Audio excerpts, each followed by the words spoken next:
আসসালামু আলাইকুম। আমি আসলে কিছুটা ভিতরে চলে আসছিলাম। বাট কিছু দূর এসে মনে হলো আসলে এর ভিতরে আসলে একা, একা যাওয়াটা ঠিক হবে না। কারণ অনেকটা রিস্কি হয়ে যায় আরকি। এজন্য আরকি আমি আবার বের হয়ে যাচ্ছি। পরে কোনো এক সময় আসলে গ্রুপ নিয়ে আসতে হবে। এছাড়া আসলে এর ভিতরে যাওয়াটা ওভাবে ঠিক না। তো আপনারা যারা চা বাগানে ঘুরতে আসবেন, অবশ্যই আমি বলব মিনিমাম একটা গ্রুপ নিয়ে আসবেন। কারণ যেকোনো জায়গায় আসলে একা বা অল্প লোক গেলে অনেকটা রিস্ক থাকে আরকি। এখানে দেখার মতো জায়গা অনেক আছে, অনেক। যদি আপনারা টাইম নিয়ে আসেন তাহলে অবশ্যই দেখতে পারবেন।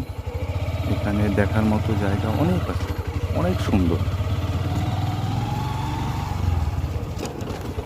আর আমি এখন যে জায়গায় আছি আরকি, এই জায়গার নাম হলো সিলেট মালনীছড়া চা বাগান।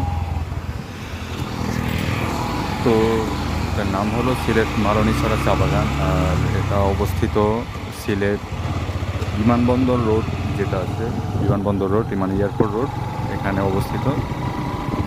খুবই প্রাচীন একটি চা বাগান।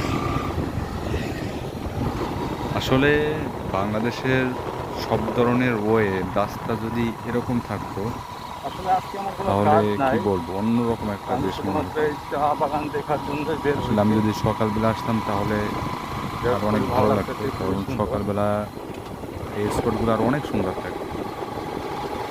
আমি শুধু রাস্তা দেখাচ্ছি, আসলে এর ভিতরে কিন্তু অনেক ভিউ পয়েন্ট আছে, কিন্তু আমি ভিতরে যাচ্ছি না কারণ যেহেতু আমি একা আসছি এই জন্য।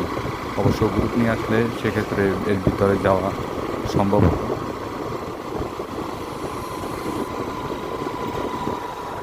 আর এই রাস্তায় মনে হচ্ছে আমি একাই আছি, কারণ এখানে হলো শুক্রবারে, সিলেটে বিশেষ করে শুক্রবারে লোকজনের আনাগোনা অনেক কম থাকে।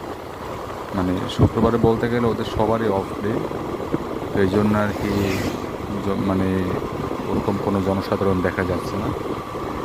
আর আমার সামনে এয়ারপোর্ট, বেসিক্যালি এটাই ওসমানী এয়ারপোর্ট রোড।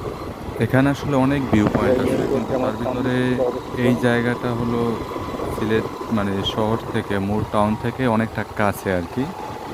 এজন্য আসলে এখানে আসাটা অনেকটা সহজ বলা যায়। অন্যান্য যে পয়েন্টগুলো আছে সেগুলো আসলে অনেকটাই দূরে, মেবি বলা যায় 70, 100, 150 কিলো এরকম দূরে আর কি।